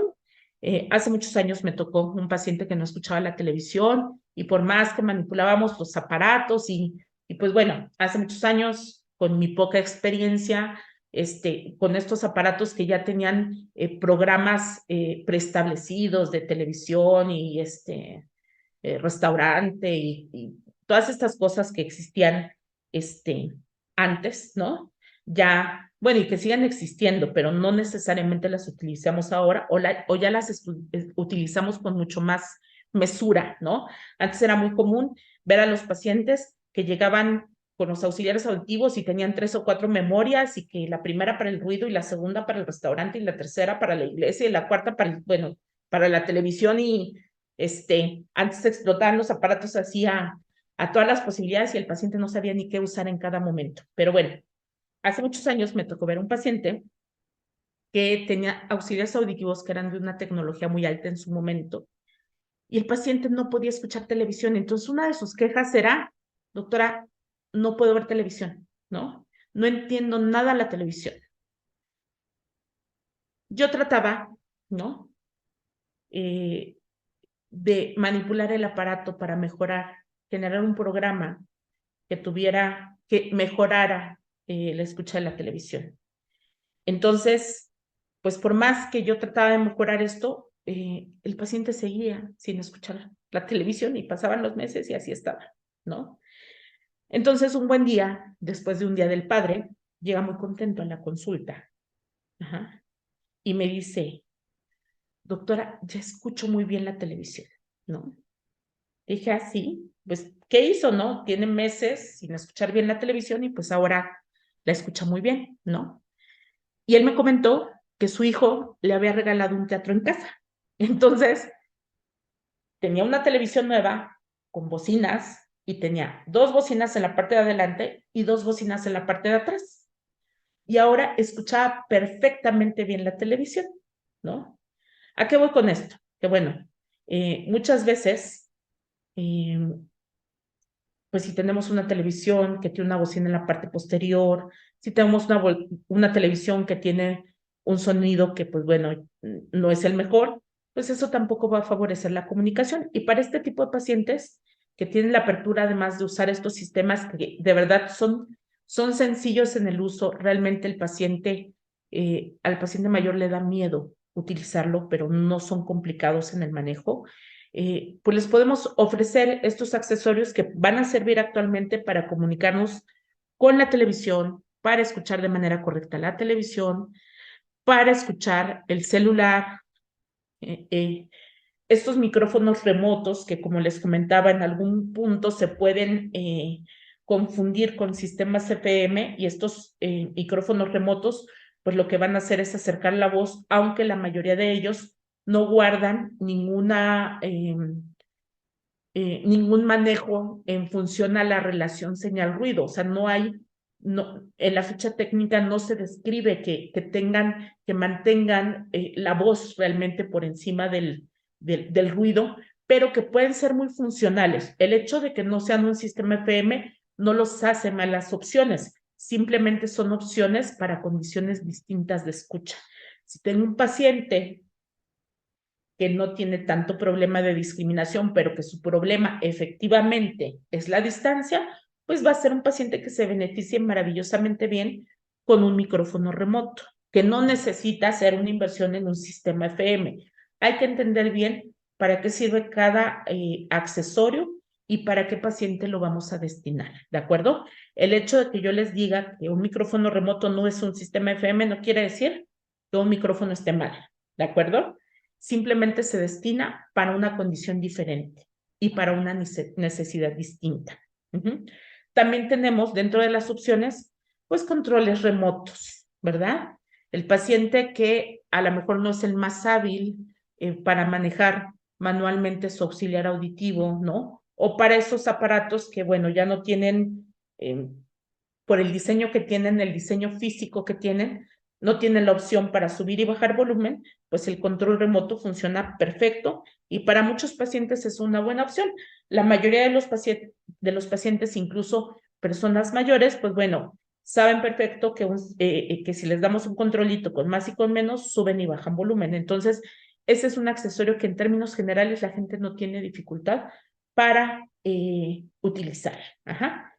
Y pues bueno, dentro de estas opciones, gracias a los teléfonos, a los smartphones, pues bueno, tenemos también la opción de las aplicaciones, que esa es una opción muy interesante, ¿no? ¿Por qué? Porque las aplicaciones nos van a dar varias posibilidades, ¿no? Una aplicación nos va a dar la posibilidad de que el paciente suba y baje volumen, de que cambie de programas y que en algunas marcas incluso pueda manipular los micrófonos, ¿de acuerdo? Del auxiliar auditivo para direccionarse. Ajá. Esto no lo tienen todas las marcas, pero sí hay algunas que lo tienen y que les funcionan muy bien a los pacientes. Nos va a permitir la posibilidad de hacer streaming. Esto es que puedan escuchar la música y que puedan recibir llamadas. Aquí depende mucho de la marca que manejemos para saber con qué tipo de equipos hace streaming. Ajá. Habitualmente, pues la mayoría de las marcas manejan streaming directo con iPhone, ajá, en el caso de los celulares. Y dependiendo de la marca, habrá comunicación con Android a través de Bluetooth, ajá, o en su defecto a través de alguna interfase que le permita comunicarse con el celular, del aparato al celular, ¿de acuerdo? Entonces, esto es una ventaja porque el paciente puede utilizar estas aplicaciones como control remoto y también puede mantener esta comunicación, sobre todo los pacientes que ya tienen limitaciones muy importantes al hablar por teléfono y que al colocarse el teléfono sobre el audífono, sobre el aparato auditivo, ya no pueden escuchar la voz. Existen muchos pacientes que que tienen mucha dificultad, que no saben colocarse el teléfono en el audífono y que muchas veces por eso no pueden hablar por teléfono. Pero hay otros que aunque lo hagan bien, ya su, eh, su grado de hipoacusia no les permite mantener una llamada telefónica. Entonces, para todos estos pacientes, pues existen diferentes opciones. El uso de las aplicaciones no solamente va a tener la ventaja de que se pueda manipular el aparato o de que se pueda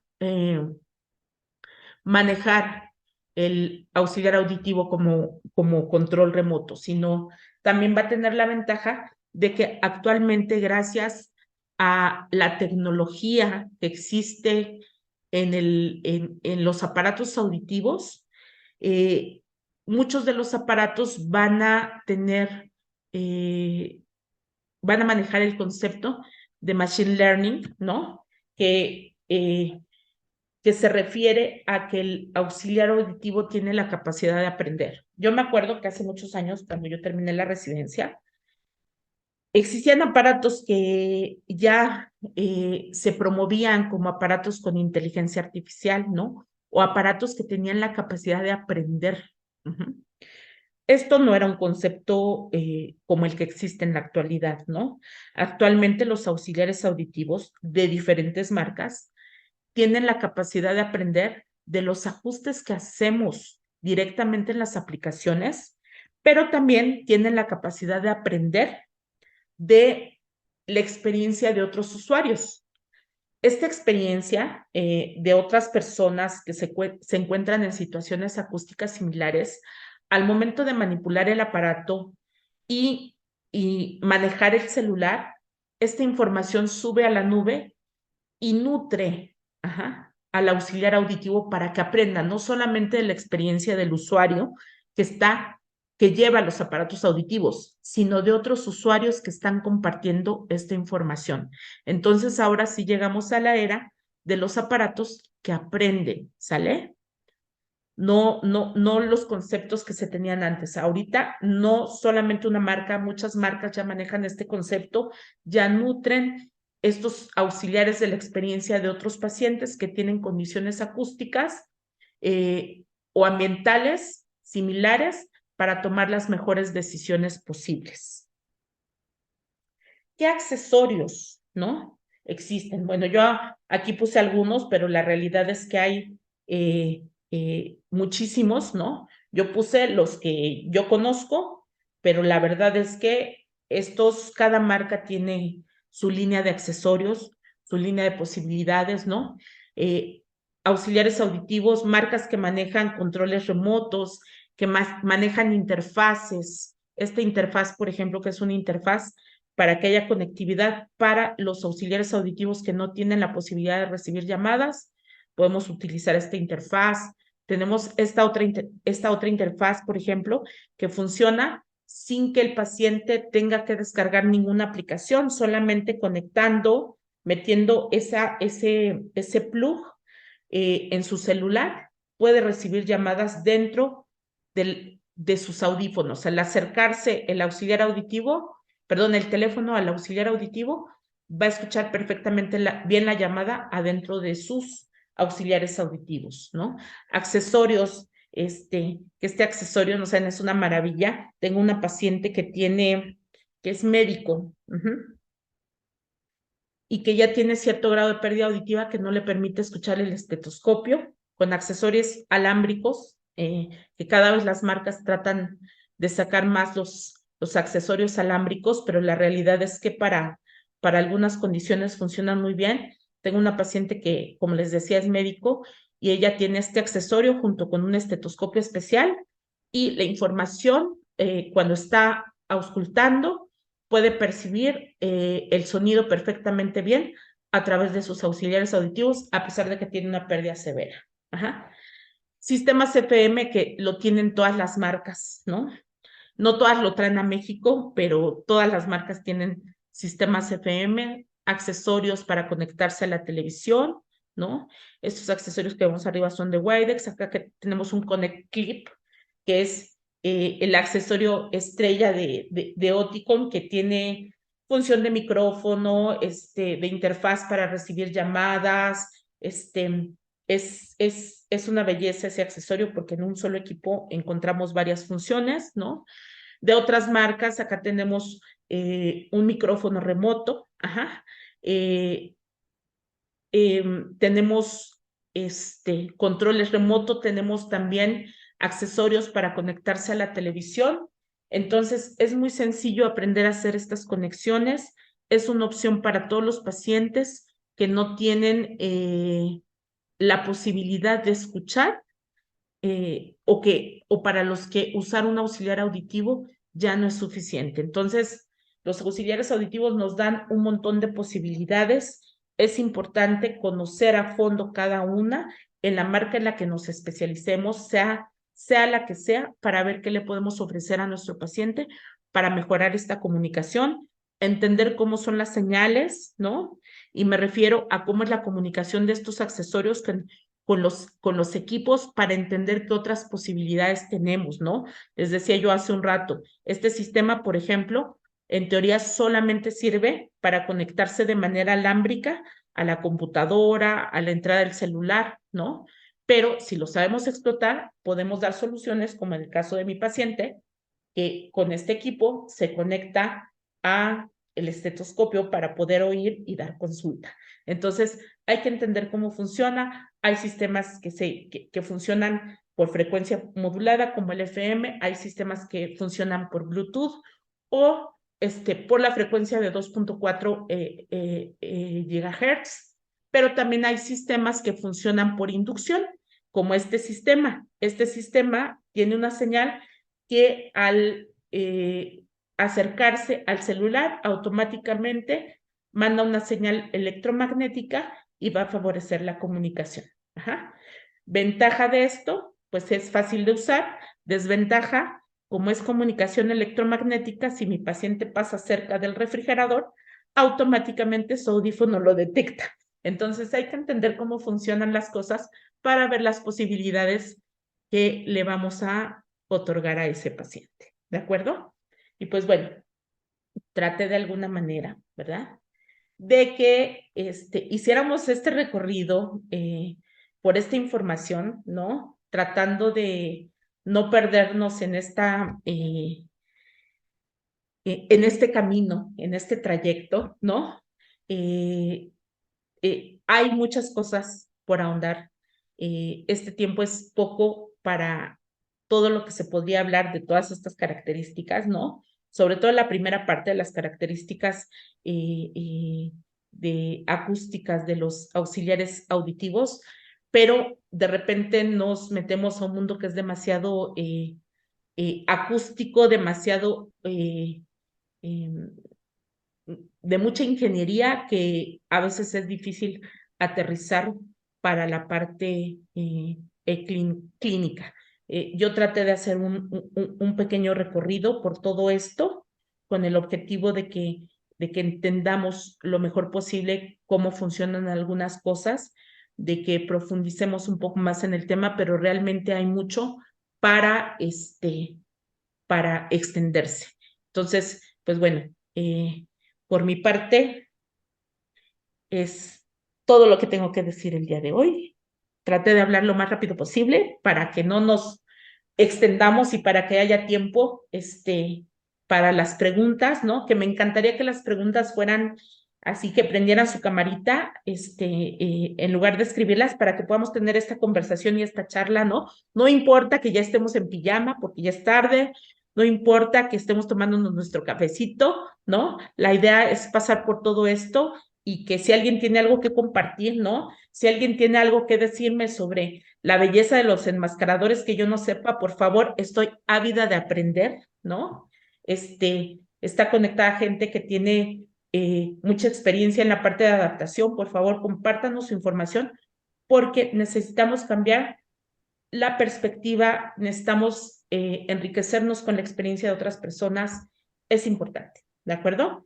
Entonces, no sé si alguien tenga alguna duda, algún comentario por acá. La doctora Julieta Muñoz me pregunta que qué marcas tienen sistema FM. Yo ya me adelanté, Luis, a las preguntas, ¿no? Adelante, adelante. Pero desde hace rato, Julieta me escribió y no le contesté. Pero pues bueno, pues realmente todas las marcas tienen sistema FM, ¿no? Sabemos que el sistema FM tiene Oticon, tiene Phonak, tiene Widex. Todos los sistemas FM, Julieta, son universales. Ajá. Realmente cualquier sistema FM lo puedes utilizar con cualquier marca si consigues las zapatas de los auxiliares auditivos que tú manejas. Existen receptores que son universales, ajá, y que se pueden adaptar o que se pueden colocar en cualquier adaptador de cualquier marca para que haya comunicación. Entonces, las opciones hay varias, ¿no? Creo yo que, pues obviamente tratar de buscar la que sea más accesible para el paciente, que, insisto, los sistemas FM tienen la ventaja de mantener la relación señal-ruido de manera más eficiente, eh, pero no son nada baratos, ¿no? No son nada baratos. Entonces, pues bueno, las opciones son varias, ¿no?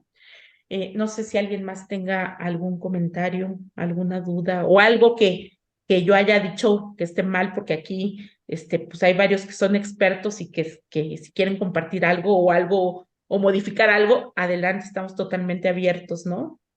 Si alguien tiene alguna pregunta, ya sea que levante la manita virtual, como tiene ahorita, la tiene levantada el doctor Campos, o si no, pues si quieren prender su cámara, como dijo Rachel, la verdad es que sí, sería enriquecedor para todos.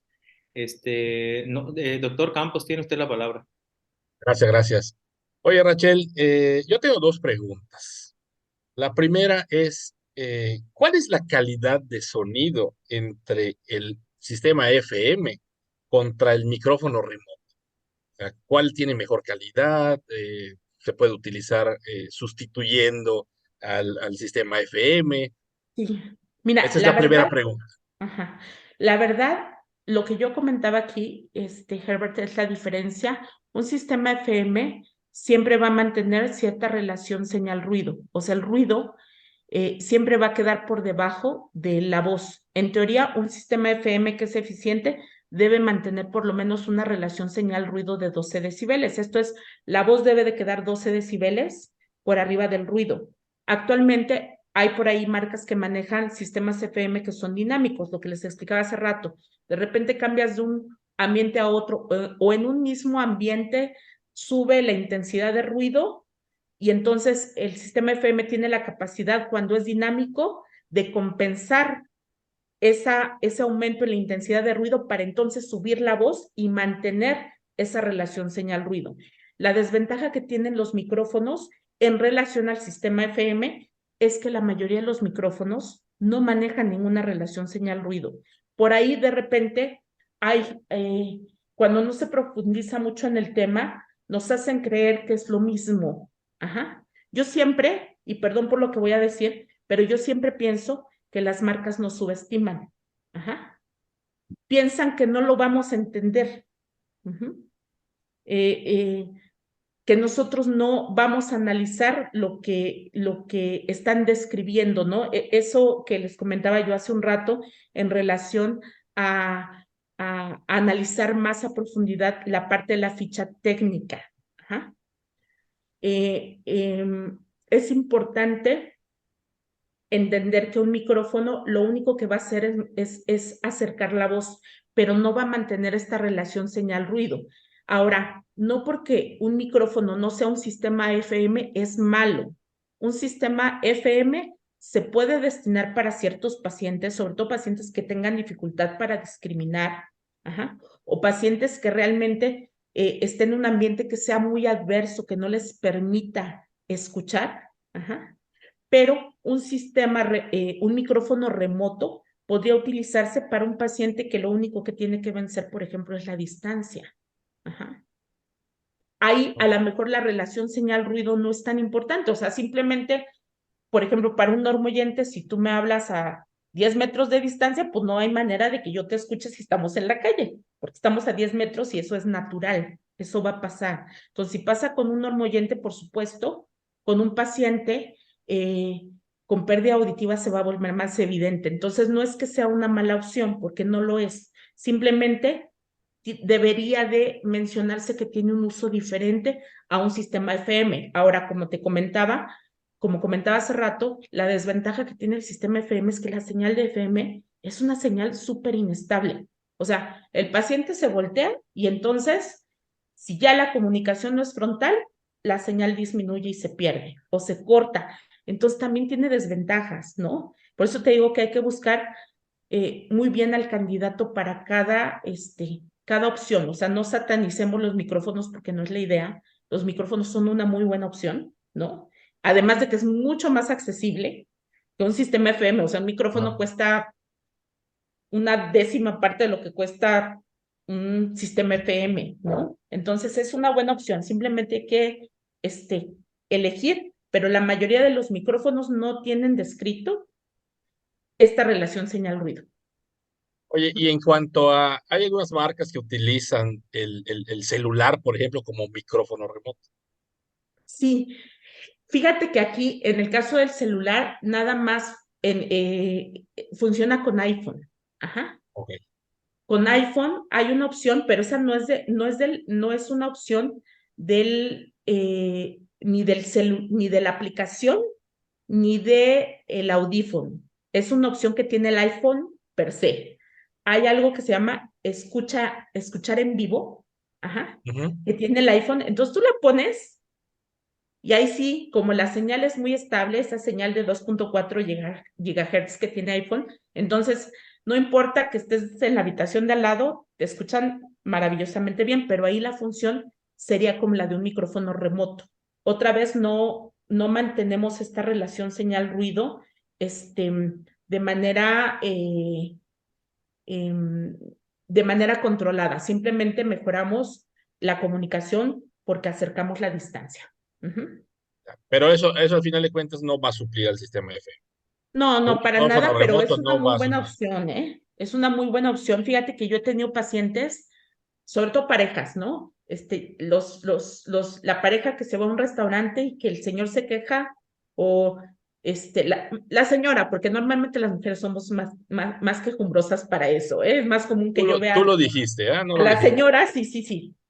Es más común que yo vea a la señora que se queja de que su esposo no la escucha. Entonces, es común que veamos que tienen problemas, por ejemplo, para algunos ambientes, ¿no? Es que estoy en el restaurante y no me funciona, no alcanzo a entender, entonces giran el celular, lo pones en modo de escucha en vivo y mejora un poco esa comunicación. Entonces, sí es una opción, digo, eh, muchas veces no es como a lo mejor la opción que más le interesa al fabricante que tú escuches, ¿no? Porque pues al fabricante le interesa más bien que tú adquieras un sistema FM y que tú adquieras un micrófono remoto, pero por supuesto que también puede ser una opción. O sea, cualquier cosa que mejore la comunicación siempre va a ser una opción para los pacientes. Perfecto. Oye, y mi segunda pregunta es, ¿tú consideras que dentro de nuestra práctica diaria, cuando tenemos un niño para candidato a usar auxiliares auditivos, porque ya no hablamos de implante, ¿no? O sea, eso lo dejamos fuera en nuestro México mágico, ¿no? Pero un niño que ya va a ser usuario de auxiliares auditivos, que dentro de nuestra práctica diaria contemplemos platicarle a los papás sobre los sistemas FM. Yo creo que sí vale la pena y te voy a decir por qué. Mira, muchas veces, esto es algo que es un discurso que yo tengo de muchos años, pero algo que yo siempre les digo ahora, por ejemplo, que tengo residentes y que rotan conmigo o que les doy clase, ¿no?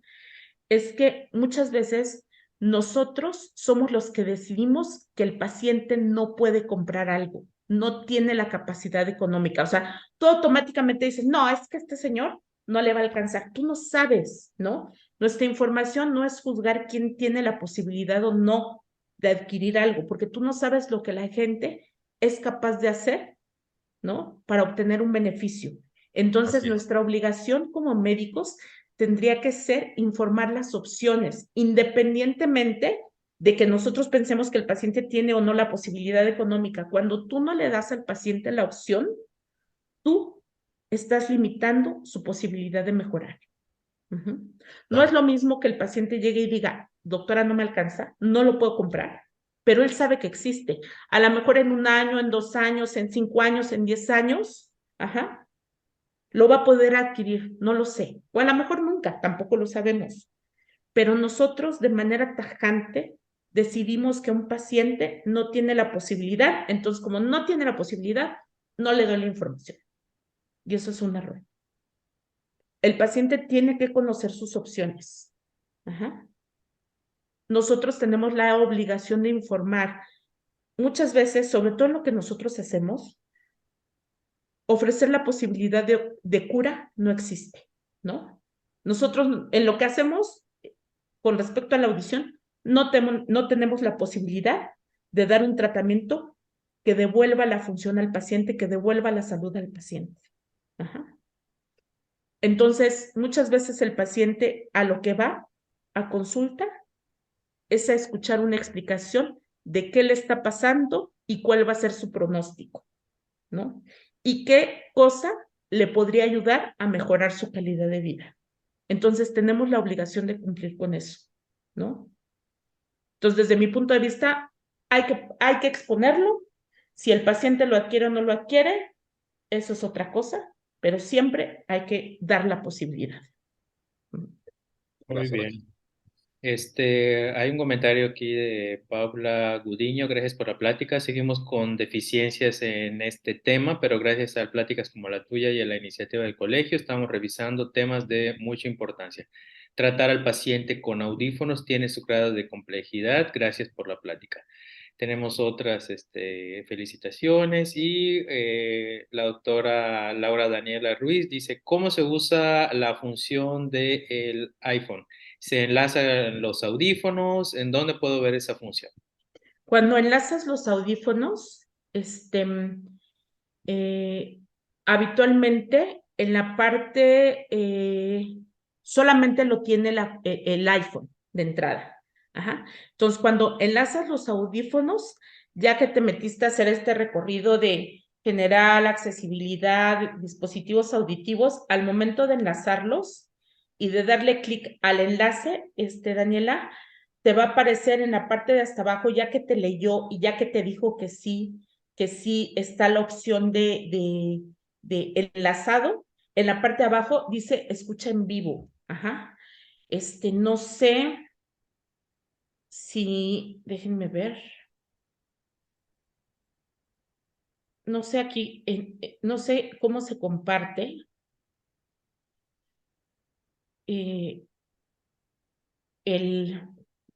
La pantalla. Es que como no tengo audífonos, no me va a dejar conectarlo. Te lo iba a mostrar, pero ya que te vas a dispositivos auditivos y donde aparecen los dispositivos auditivos hay que dar clic y en esa última pantalla hasta abajo, Daniela, aparece escucha en vivo. Entonces, pero te digo, solamente es en el iPhone. Entonces, si queremos hacerlo en Android, no hay manera. Tiene que ser solamente en iPhone. Tienes que tener un paciente muy pudiente que tenga iPhone para que puedas hacerlo. Entonces, Dispositivos auditivos, ¿no? sí, sí, muy bien, Luis, sí. Hay dispositivos auditivos, ya que te metes a dispositivos auditivos y te hace la lectura. Es que mira, justo estaba lloviendo porque también tengo aquí mi iPhone, pero ya que te metes a dispositivos auditivos, a ver, Ajá. Ahí lo tengo. Ajá. Sí, sí, sí, sí, sí, sí, sí. Si yo le diera clic aquí, no tengo auxiliares auditivos, los va a buscar, pero no los tengo aquí conectados. Si aquí los identificara y yo le doy clic hasta abajo de la pantalla, en la siguiente opción de pantalla, ahí me aparecería escuchar en vivo. Ok, pero primero hay que enlazarlo, ¿no? Primero hay que enlazarlo, pero esa opción de escuchar en vivo con cualquier marca la vas a encontrar. O sea, no necesitas ser una marca en específico. Todo, mientras sea iPhone, con cualquier marca te va a dar esa opción. Ok, sí, aquí dice dispositivos auditivos MFI y dice buscando y dice aquí se enlazan los aparatos para sordera y procesadores de sonido made for iPhone. Los demás se enlazan en configuración y Bluetooth. Ok, está muy bien eso, yo no sabía. Sí. Muy bien, aquí hay otra, Ujú. si el acúfeno está en una alta frecuencia, por ejemplo, 18.000 Hz, ¿es posible que un auxiliar auditivo enmascare esa frecuencia específica o es un enmascaramiento de banda ancha que abarque varias frecuencias? Varias Mira, frecuencias. hasta ahorita los enmascaradores solamente tienen opciones de ruidos de banda ancha. Ajá. Este, el más común es ruido blanco, pero tienen ruido blanco, ruido rosa, ruido rojo, la mayoría de los auxiliares auditivos. Específicamente, dependiendo de la marca que utilices, pues puede tener otras opciones, pero no hay manera de que enmascares con un sonido tan específico. Desafortunadamente no lo hay todavía, ¿no? Sería maravilloso que lo hiciera, que existiera y que pudiéramos hacer una acufenometría, meterla y que automáticamente apareciera. Eso sería un avance maravilloso. En los auxiliares auditivos hasta ahorita, por lo menos lo que yo conozco, no existe, ¿no? Aquí hay otros especialistas en otras marcas diferentes a las que yo manejo, no sé si esas marcas lo tengan, pero en el caso, en las marcas que yo manejo alrededor de 5 marcas diferentes de auxiliares auditivos, no lo he visto, ¿eh? No lo he visto en ninguna, pero igual y habría que buscar más información, aunque, pues bueno, tan específicos no son, ¿no? No todavía, ¿no? Sería una Ojalá si alguien consulta. ha usado un enmascarador que funcione, por favor, háganoslo saber, ¿no? Enséñenos cómo se hace para ver si logramos beneficiar a otros pacientes con esa experiencia. Ujú. En ese caso sería un enmascarador como frecuencia, o sea, no de banda ancha, sino de banda estrecha, ¿no? O sea, específico para ese. Sí, exacto. Aquí además, por ejemplo, el doctor Javier Gamboa nos, nos, nos pone el ejemplo de 18 kilohertz. Los aparatos, hay que recordar que los aparatos que tienen el ancho de banda más ampliado llega hasta 10.000 hertz. Ajá. Entonces, pues dudo mucho que haya un sonido, además, que llegue hasta 18.000 Hz.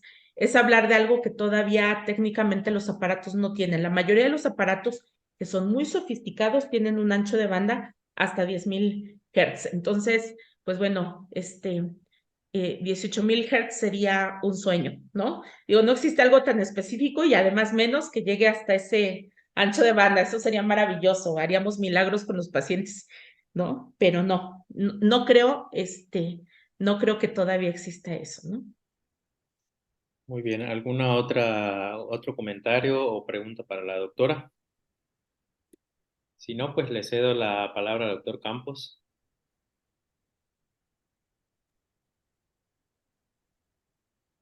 Parece que nadie se quiere animar.